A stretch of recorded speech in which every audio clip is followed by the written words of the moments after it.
Hi అండి. Hi అండి. Junior NTR గారు బర్త్డే వస్తుంది, వార్ 2 అప్డేట్ వస్తుంది అంటున్నారు. ఏంటి ఎలా ఉంటుంది అనుకుంటున్నారు అసలు? First of all happy birthday to you NTR గారు.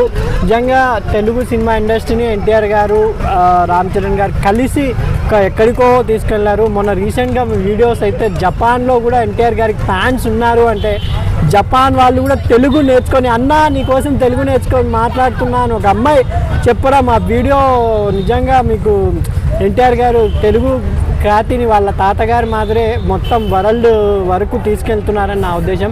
ఇంకొకటి ఒక ఫ్యాన్స్కి గుడ్ న్యూస్ ఏంటంటే ఎన్టీఆర్ గారి తరఫున దాదా సాహెబ్ అని ఒక బయోపిక్ రాబోతుందని పోస్టర్ కూడా రిలీజ్ చేశారు.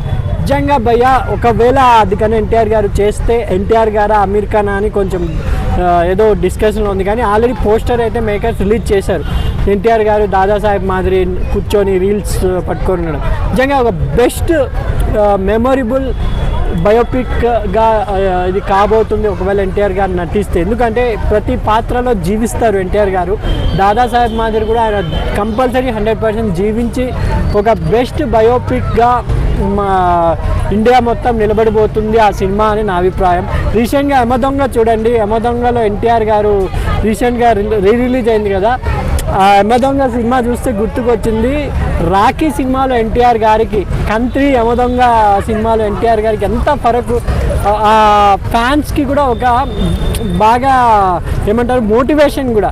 ఎందుకంటే రాఖీ సినిమా టైంలో స్టోరీ అన్నీ బాగున్నా ఎన్టీఆర్ గారు స్టైల్ ఆఫ్ చూసి తర్వాత యమదొంగ కంత్రి స్టైల్ ఆఫ్ చూసి ఆయన ఎంత చేంజ్ ఓవర్ అయ్యారు అంటే యమదొంగ టు రాఖీ సినిమాలో చాలా బుద్దుగా ఒక ఇలా ఉన్నారేంటి బాబు అని చాలామంది ఇంకా ఎన్టీఆర్ గారి కెరీర్ అయిపోయిన టైంలో కంట్రీతో రీఎంట్రీ ఇచ్చి మొత్తం సన్న తీగలా తయారై తర్వాత యమదొంగలో ఇంకా న్యాచురల్గా కనబడి హెయిర్ స్టైలే మార్చేసి అక్కడి నుంచి ఎన్టీఆర్ గ్రాఫ్ పెరుగుతూ పోయింది.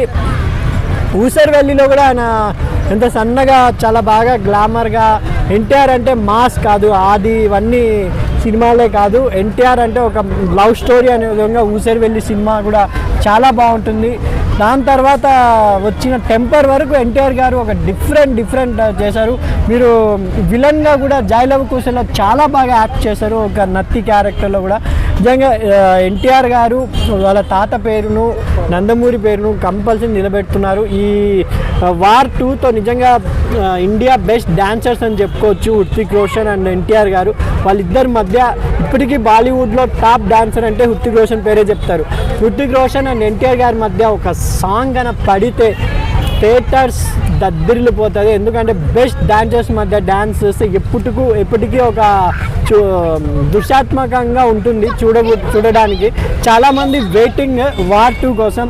ఆగస్ట్ 14th రిలీజ్ కాబోతుందని చెప్పారు. నిజంగా ఆగస్ట్ 14th వరకు వెయిటింగ్ అండి. ఎందుకంటే అప్పటి వరకు పెద్ద సినిమా వార్ 2నే.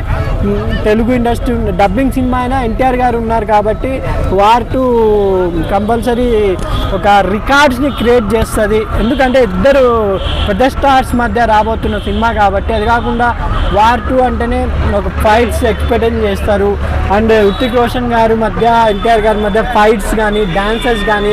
ఇంకా విలన్ ఎన్టీఆర్ గారు అంటున్నారు. విలన్ అయినా కూడా పర్వాలేదు, ఎందుకంటే మీరు బాలీవుడ్లో వార్ కానీ ధూమ్ 2 ధూమ్ 1 చూసుకున్నా కానీ అభిషేక్ బచ్చన్ హీరో అయినా కూడా విలన్స్కే పేరు వచ్చింది కాబట్టి ఎన్టీఆర్ గారు ఒక మంచి క్లాసికల్గా వార్ 2లో ఉండబోతుంది. ఆయన కెరీర్ RRR ఎలా హిట్ కొట్టారో ఈ సినిమా కూడా వార్ 2 ఒక రికార్డ్ క్రియేట్ చేస్తుంది వరల్డ్ వైడ్ కానీ నా అభిప్రాయం అండి. హ్యాపీ బర్త్డే ఎన్టీఆర్ అనుకుంటున్నారా?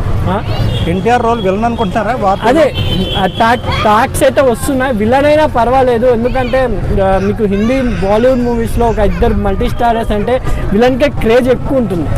అంటే క్రేజ్ ఆయన నటించాడంటేనే చాలామందికి విలన్నే హీరో అయిపోతారు ఇక్కడ. ఎందుకంటే క్యారెక్టర్ వైజ్గా చేస్తున్నారు కాబట్టి. నిజంగా ఎన్టీఆర్ గారు అండ్ హృతిక్ రోషన్ వార్ 2 ఒక హిస్టరీ క్రియేట్ చేయబోతుంది అనేది నా అభిప్రాయం అండి. Okay, thank you.